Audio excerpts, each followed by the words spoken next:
J'étais en réunion du conseil d'administration quand il est arrivé.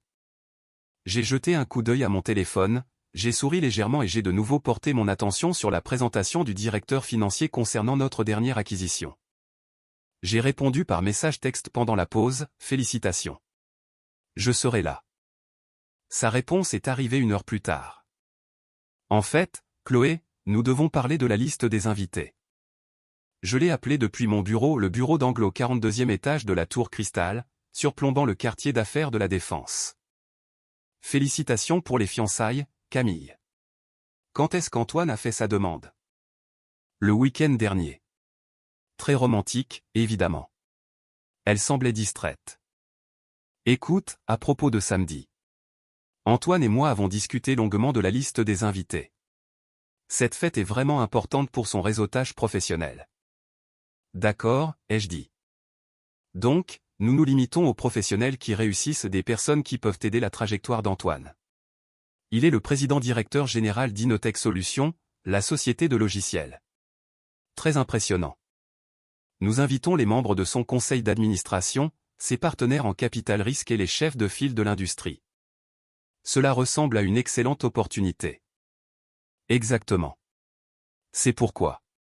Elle s'est interrompue. Chloé, tu comprends que nous avons besoin d'un certain calibre d'invités et des personnes ayant des carrières impressionnantes, de réelles réussites. Les collègues d'Antoine sont tous très accomplis. Je vois que tu fais toujours ce truc de conseil indépendant, n'est-ce pas? Travailler à domicile? Je fais du travail de conseil, oui, ai-je répondu. C'est cela. Donc, tu vois le problème. Antoine invite ses amis présidents-directeurs généraux et les membres du conseil d'administration de grandes entreprises technologiques. Je ne peux pas t'avoir là-bas en train de parler de projets indépendants et de travail depuis ton appartement. Cela donne l'impression que notre famille ne réussit pas. Notre famille, la famille Roche dont Camille soignait soigneusement la réputation depuis l'université. Nos parents dirigeaient un cabinet comptable confortable. Camille travaillait dans le marketing au sein d'une entreprise pharmaceutique de taille moyenne respectable, de la classe moyenne supérieure, mais rien qui ne puisse impressionner l'élite technologique dans laquelle elle se mariait. Ce que Camille ne savait pas, c'est que mon conseil indépendant consistait en de l'investissement en capital risque. Il y a 8 ans, j'avais pris mon héritage de notre grand-père et j'avais fait des investissements technologiques stratégiques. Ces investissements avaient connu une croissance exponentielle. Il y a 3 ans, j'avais fondé Roche Capital Investissement. Nous nous spécialisions dans les investissements dans les entreprises technologiques en phase de démarrage et intermédiaire, avec un portefeuille valant 3 milliards d'euros. Je détenais personnellement des participations majoritaires dans 4 grandes entreprises technologiques. Et il y a 6 mois, Roche Capital avait acquis une participation majoritaire de 65% dans Inotech Solutions, l'entreprise où Antoine Morel occupait le poste de président-directeur général. Antoine rendait compte à mon conseil d'administration. J'avais approuvé son programme de rémunération. J'avais reçu copie de chaque décision stratégique majeure prise par Inotech, mais j'avais gardé ma vie professionnelle complètement séparée de ma famille. Après des années durant lesquelles Camille m'avait présenté comme sa petite sœur qui fait des trucs informatiques, et après d'innombrables dîners de famille où mes parents s'inquiétaient du fait que je ne m'appliquais pas, j'avais cessé d'essayer d'expliquer. J'utilisais mon deuxième prénom professionnellement, Chloé L. Roche, et je laissais ma famille croire ce qu'elle voulait. Donc, tu me désinvites de ta fête de fiançailles, ai-je demandé. Pas désinvité, juste.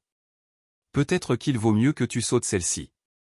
Nous ferons un dîner de famille plus tard, juste nous, mais samedi est réservé au réseau professionnel d'Antoine. Est-ce qu'Antoine sait que tu désinvites ta sœur? Il est d'accord sur le fait que nous devons maintenir une certaine image. Les membres de son conseil d'administration seront là, des investisseurs majeurs. Nous ne pouvons pas avoir quelqu'un qui travaille à domicile en faisant du conseil indépendant. C'est embarrassant. Chloé, tu as presque 30 ans et tu n'as toujours pas de vraie carrière. Une vraie carrière, ai-je demandé. Antoine gagnait 315 000 € en tant que président-directeur général. C'était un bon salaire, je l'avais moi-même approuvé lorsque le conseil d'administration l'avait examiné au trimestre dernier. Je vois. Je savais que tu comprendrais. Nous célébrerons ensemble une autre fois. Oh, et peut-être ne mentionne pas la fête de fiançailles à maman et papa. Ils ne comprendraient peut-être pas pourquoi nous nous limitons aux professionnels. Elle a raccroché avant que je ne puisse répondre. Je me suis assise dans mon bureau en regardant la silhouette de la ville. Sur mon bureau se trouvaient 3 documents nécessitant ma signature, le rapport trimestriel du conseil d'administration d'Inotech, une proposition de fusion qui restructurerait fondamentalement l'entreprise, et l'évaluation de la performance d'Antoine Morel. J'ai pris mon téléphone et j'ai appelé mon adjointe exécutive.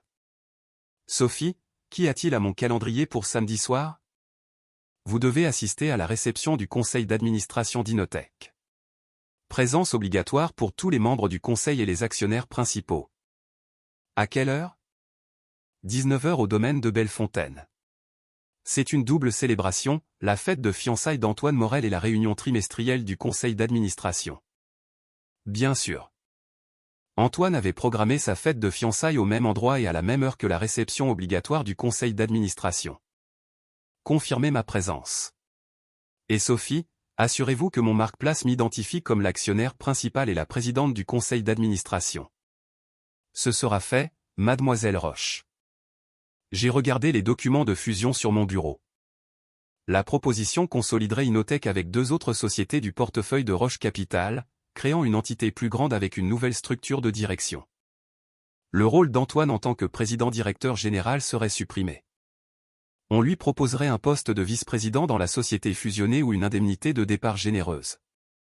Le vote du conseil d'administration était prévu pour lundi. En tant qu'actionnaire majoritaire, mon vote déterminerait l'issue. J'ai signé l'approbation de la fusion avec ma signature habituelle, C.L. Roche, présidente, Roche Capital Investissement. Samedi serait intéressant.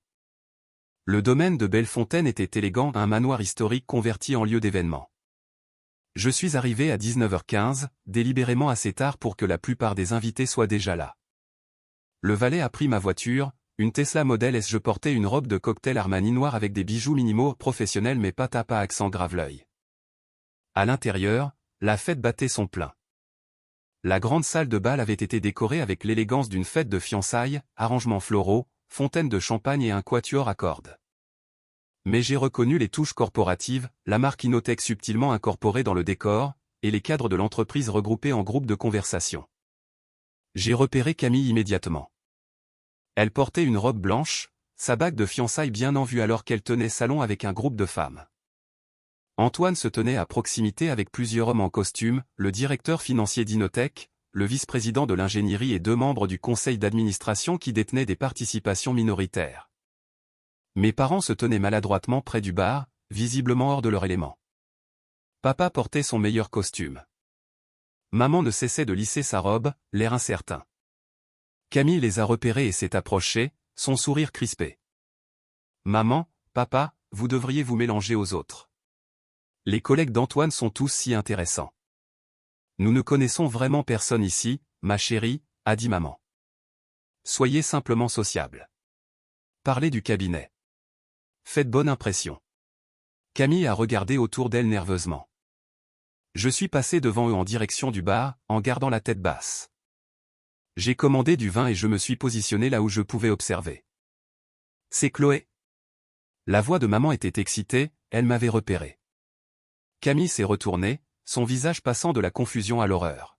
« Qu'est-ce que tu fais ici ?» J'ai été invité.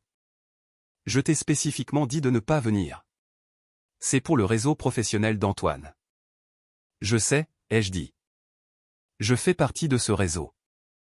Antoine est apparu au coude de Camille. Camille, qu'est-ce qui ne va pas? Antoine m'a regardé avec insouciance. Pas en personne. C'est elle Roche, Roche Capital Investissement. J'ai regardé la reconnaissance poindre. Son expression est passée d'une confusion polie au choc. Vous êtes. C'est elle Roche? Du conseil d'administration? Actionnaire principal et présidente du conseil d'administration. Oui. Camille nous a regardés, ne comprenant pas. De quoi parlez-vous? Chloé fait du conseil indépendant. Ta sœur possède 65% de mon entreprise, a dit Antoine d'une voix faible. Elle est ma patronne. La conversation autour de nous s'est arrêtée. Les cadres d'Inotech me fixaient. Mes parents semblaient complètement confus. Camille a ri nerveusement. C'est ridicule. Chloé travaille à domicile en faisant du conseil informatique. Je possède une participation majoritaire dans Innotech Solutions, entre autres sociétés, ai-je dit calmement. Roche Capital Investissement a un portefeuille de 3 milliards d'euros. Je siège au conseil d'administration d'Innotech depuis 6 mois. Antoine se rapporte directement à moi. C'est impossible. Je suis une investisseuse en capital risque. J'investis dans des entreprises technologiques et j'en acquiers. Innotech était l'une de nos acquisitions. Le visage d'Antoine était devenu pâle. Sa fiancée venait de désinviter son actionnaire principal et patronne de leur fête de fiançailles parce qu'elle pensait que sa sœur ne réussissait pas. Le directeur financier s'est approché prudemment. Antoine a programmé la fête de fiançailles en même temps que notre réception trimestrielle du conseil d'administration. Je suis ici pour les deux. Camille a retrouvé sa voix. Tu nous as menti. Je n'ai jamais menti. Tu as supposé. Je n'ai simplement pas rectifié tes propos. Maman s'est avancée. Chloé, tu possèdes une entreprise. J'ai fondé Roche Capital il y a 8 ans. Nous nous spécialisons dans les investissements technologiques. Mais tu travailles de la maison. Je gère un portefeuille de 3 milliards d'euros. Oui, je travaille à domicile parce que je possède l'entreprise. Papa avait l'air stupéfait. 3 milliards d'euros. 3 milliards en valeur totale de portefeuille. Ma valeur nette personnelle est d'environ 780 millions d'euros. Le chiffre est tombé comme une bombe. Camille a reculé en trébuchant. Antoine avait l'air malade. La pièce était devenue complètement silencieuse, chaque invité regardait, la fête de fiançailles oubliée. Antoine a récupéré le premier, ses instincts de président-directeur général prenant le dessus. Mademoiselle Roche, je m'excuse pour toute confusion. Si j'avais su. Vous auriez quoi? Reconsidérer les fiançailles? Il semblait embarrassé. Je me suis tourné pour m'adresser à la salle. Puisque nous sommes tous ici pour la réception du conseil d'administration de toute façon, je devrais partager quelques nouvelles. Le conseil d'administration votera lundi sur une proposition de fusion importante. L'expression d'Antoine est passée à l'alarme. Quelle proposition de fusion? Roche Capital consolide Innotech avec 2 autres sociétés de portefeuille, flux de données SA et analyse quantique. La fusion créera une entité plus grande et plus compétitive appelée Roche Solutions Numériques. Les cadres ont échangé des regards. C'était manifestement une nouvelle pour eux. Nous maintiendrons la base de clients d'Innotech et élargirons considérablement les offres de services. C'est une décision stratégique qui augmentera la valeur pour les actionnaires d'environ 37%. Que arrive-t-il à la direction actuelle? A demandé prudemment le directeur financier. La fusion nécessite une restructuration organisationnelle. L'entreprise fusionnée aura besoin d'un président-directeur général, d'un directeur financier et de postes de vice-président consolidés. Nous supprimerons certains rôles de direction redondants. Le visage d'Antoine est passé du pâle au rouge. Vous me virez. Je vous propose un choix, vice-président des relations avec la clientèle dans la nouvelle entreprise à 260 000 euros par an, ou une indemnité de départ valant 18 mois de votre salaire actuel. Les 2 options incluent des avantages sociaux complets et des fonds propres. La salle a éclaté en chuchotements. Camille restait figée, regardant son compte de fait s'effondrer. Vous ne pouvez pas faire cela, a-t-elle dit. Vous faites cela parce que je vous ai désinvité.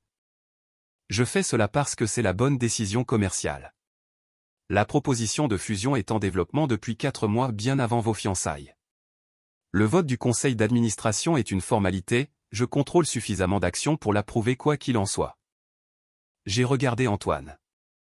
Vous êtes un président-directeur général compétent, mais Innotech doit faire partie de quelque chose de plus grand pour rester compétitive. Le rôle de vice-président est une offre authentique. Vous seriez précieux dans les relations avec la clientèle. C'est insensé, a dit Camille. Tu ruines sa carrière. Sa carrière n'est pas ruinée. On lui propose un poste de vice-président bien rémunéré dans une entreprise avec des perspectives de croissance nettement meilleures. Mais il est président-directeur général. Et il sera un vice-président sous les ordres d'un président-directeur général ayant plus d'expérience dans le développement des entreprises. Antoine m'a regardé, la mâchoire serrée.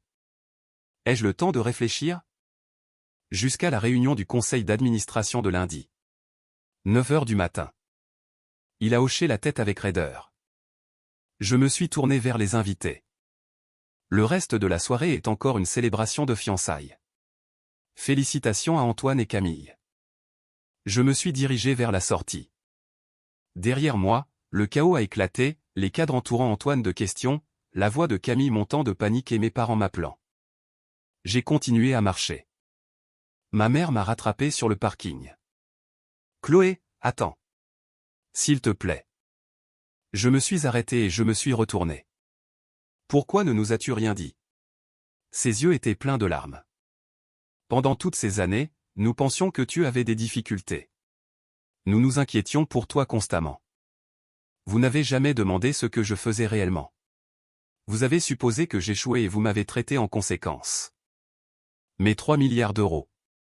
3 milliards en valeur de portefeuille. Elle a ri, légèrement hystérique. Ton père et moi t'avons envoyé de l'argent pour les vacances, des cartes cadeaux parce que nous pensions que tu avais besoin d'aide. Tu nous as laissé nous inquiéter alors que tu étais secrètement riche. Je n'étais rien secrètement. J'ai cessé d'essayer d'expliquer ma carrière à des gens qui avaient déjà décidé que je ne réussissais pas. Papa est apparu, essoufflé. Chloé, c'est. Nous n'en avions aucune idée. Je sais que ta sœur est dévastée. Elle pleure, disant que tu as ruiné ses fiançailles.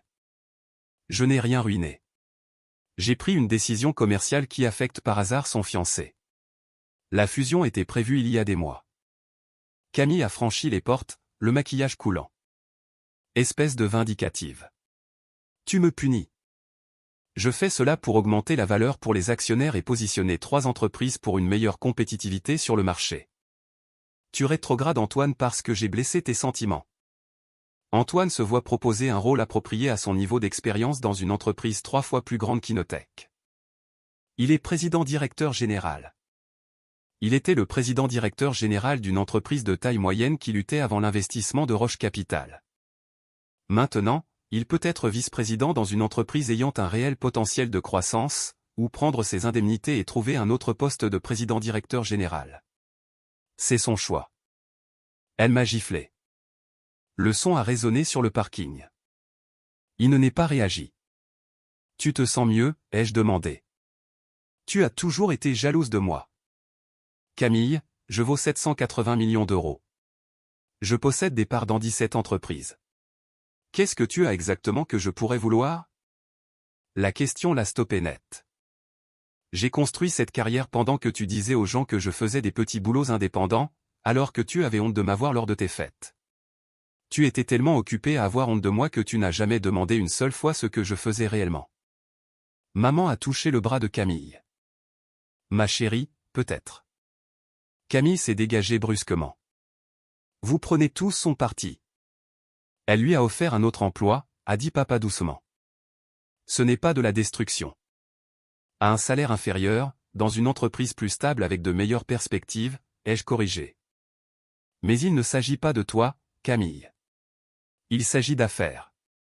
La fusion a du sens pour les actionnaires, pour les employés et pour la croissance à long terme. Tes sentiments n'entrent pas en ligne de compte dans ma responsabilité fiduciaire. Elle m'a regardé comme si j'étais une étrangère. Je suis exactement celle que j'ai toujours été. Tu n'as simplement jamais prêté assez d'attention pour le remarquer. Je suis monté dans ma voiture et je suis parti. L'annonce de la fusion a été rendue publique lundi. La presse technologique en a parlé longuement, 3 sociétés du portefeuille de Roche Capital se combinant en un nouvel acteur majeur. Le cours des actions a bondi. Les analystes de l'industrie ont qualifié cela de coup de maître stratégique. Antoine a accepté le poste de vice-président, choix judicieux. En 6 mois, Roche Solutions Numériques avait doublé le chiffre d'affaires précédent d'Inotech. Camille m'a appelé une fois, 2 semaines plus tard. J'ai laissé l'appel aller vers la messagerie vocale. Elle a laissé un message décousu sur la famille et le pardon. Je l'ai supprimé. Mes parents ont essayé plus fort. Papa a envoyé des courriels pour dire qu'il voulait comprendre mon entreprise. Maman a écrit des lettres sur leur fierté. J'ai pris un café avec eux une fois, 3 mois plus tard. C'était gênant. Ils ont posé des questions prudentes sur le capital risque, ayant manifestement cherché les termes sur Google auparavant. Ils se sont excusés à plusieurs reprises. Nous n'avions jamais imaginé, a dit maman. J'ai arrêté d'en parler quand il est devenu clair que personne n'était intéressé. Nous étions intéressés. Nous ne comprenions tout simplement pas. Vous n'avez pas essayé de comprendre. Il y a une différence. Papa s'est raclé la gorge. Ta sœur traverse une période difficile. La réduction de salaire d'Antoine a obligé à réduire les projets de mariage. Ils gagnent 260 000 € par an plus des capitaux propres. Ils survivront. Elle a l'impression que tu l'as puni. Ils n'ont pas demandé de nouveau. Un an plus tard, Forbes a publié un profil sur Roche Capital Investissement. L'article mentionnait que j'avais lancé le cabinet avec des fonds de démarrage hérités et que je l'avais bâti grâce à des investissements stratégiques. Une ligne a résonné, Roche est connu dans les cercles technologiques pour sa capacité à identifier la valeur que d'autres négligent. Camille s'est mariée. Je n'ai pas été invité. J'ai envoyé un cadeau coûteux, un vase en cristal de chez Tiffany avec une carte disant « Félicitations ». Elle ne l'a jamais reconnu. J'ai continué à construire le portefeuille de Roche Capital. Nous avons dépassé les 4,6 milliards d'euros d'actifs sous gestion. J'ai embauché des gens brillants et investi dans des entreprises innovantes axées sur la croissance durable. Et chaque fois que quelqu'un me sous-estimait lors de chaque événement de réseautage où les hommes supposaient que j'étais l'assistante de quelqu'un. Lors de chaque réunion de présentation où les investisseurs parlaient par-dessus moi, je me souvenais des paroles de Camille, nous ne voulons que des gens qui réussissent ici. Le succès a une apparence différente de ce que les gens attendent. Parfois, il porte une robe de cocktail à une fête de fiançailles. Parfois, il signe des documents de fusion qui changent la vie des gens. Et parfois, il s'éloigne des personnes qui ne peuvent pas voir au-delà de leur propre définition limitée de la réussite. J'avais construit quelque chose de réel, quelque chose qui comptait. Et je l'avais fait sans leur approbation, leur compréhension ou leur permission.